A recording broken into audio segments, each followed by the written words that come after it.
हमारी old secret wars की story क्या होने वाली थी। Guys now we all know कि Russo Brothers Avengers Doomsday and Secret Wars के स्क्रिप्ट को दोबारा से लिखने वाले हैं, लेकिन रूसो ब्रदर्स के आने से पहले, डॉक्टर डूम के आने से पहले Michael Waldron Loki season 1 and Multiverse of Madness के राइटर ने इन दोनों ही मूवीज की स्क्रिप्ट लिख ली थी। वो पहले Avengers Doomsday and Secret wars की स्क्रिप्ट लिखने वाले थे, बट रूसो ब्रदर्स के आने के बाद उन्होंने माइकल वॉर्डन के स्क्रिप्ट को कम्प्लीटली साइड कर दिया और अपने अकॉर्डिंग एक न्यू स्क्रिप्ट तैयार करने लगी। रूसो ब्रदर्स की ये न्यू स्क्रिप्ट तो हमें जल्दी देखने को मिलने वाली है, बट आई एम श्योर कि आप लोग क्यूरियस होंगे कि माइकल वॉर्डन की स्क्रिप्ट क्या रही होगी। एंड आज हम बात करने वाले हैं इसी लीक स्क्रिप्ट की कि माइकल वॉल्ड्रन ने हमारे लिए क्या तैयार किया था। गाइस ये लीक ऑफिशियल है या नहीं इसका आइडिया हमें नहीं है, बट रूमर्स के अकॉर्डिंग सीक्रेट वॉर्स की स्टोरी कुछ ऐसी होने वाली थी। ये रिपोर्ट शेयर की है मैक्स ब्लिज ने, जिन्होंने ये स्टेट किया है कि माइकल वॉल्ड्रन की स्क्रैप्ड एवेंजर सीक्रेट वॉर्स की प्लॉट डिटेल्स रिवील हो गई है। आगे लिखा है कि कैंग द कॉन्करर की स्टोरी लाइन को स्क्रैप करने के बाद माइकल वॉल्ड्रन ने जो एवेंजर्स सीक्रेट वॉर्स की स्क्रिप्ट लिखी थी उसे भी स्क्रैप कर दिया गया।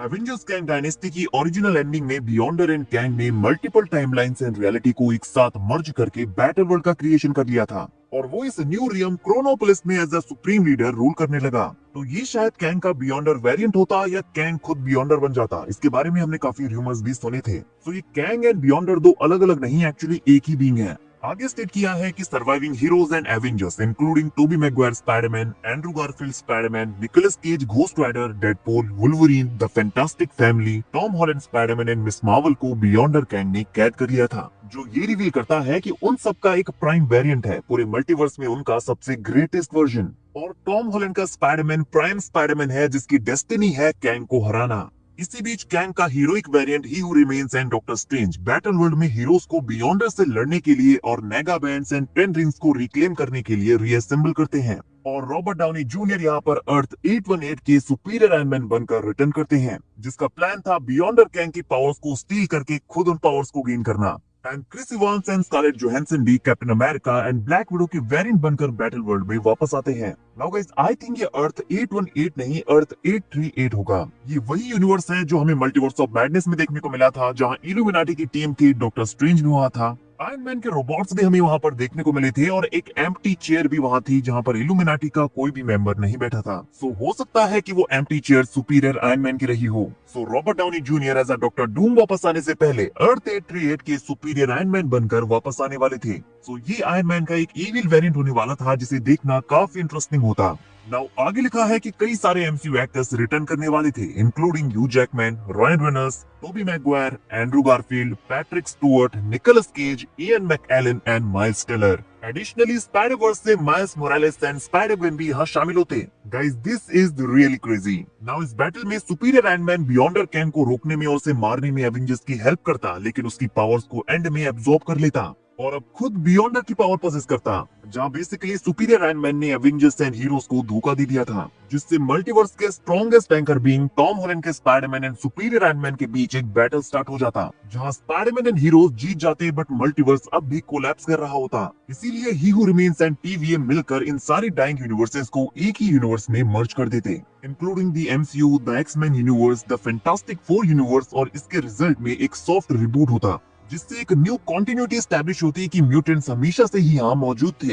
यहाँ फैंटास्टिक फोर हीरोज की फर्स्ट फैमिली होती और कुछ एमसीयू एक्टर्स को रिकास्ट कर लिया जाता।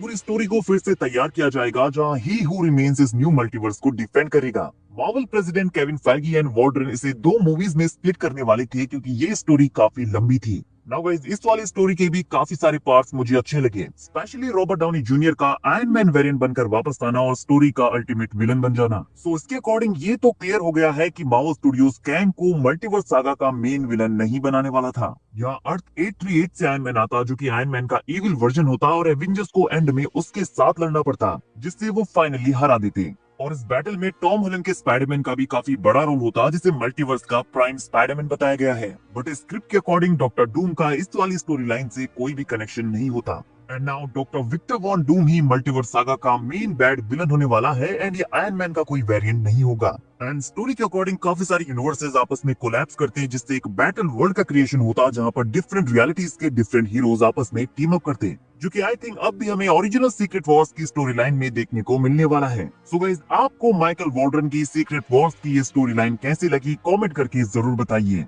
और क्या आपको लगता है कि रूसो ब्रदर्स माइकल वॉल्ड्रन से भी ज्यादा अमेजिंग स्टोरी तैयार कर सकते हैं या नहीं? कैंग के जाने से और डॉक्टर डूम के आने से स्क्रिप्ट में काफी सारे चेंजेस किए जाने वाले हैं, बट काफी सारे एस्पेक्ट्स ऐसे हैं जिन्हें माइकल वॉर्डन के स्क्रिप्ट से रूसो ब्रदर्स अपनी स्क्रिप्ट में अडेप्ट कर सकते हैं। तो गाइस, आपका इस बारे में क्या कहना है, कमेंट करके जरूर बताइए। वीडियो अगर अच्छी लगी हो तो वीडियो को लाइक और चैनल को सब्सक्राइब करना ना भूलें, बिकॉज ऐसी अमेजिंग वीडियोस हम डेली लाते रहते हैं।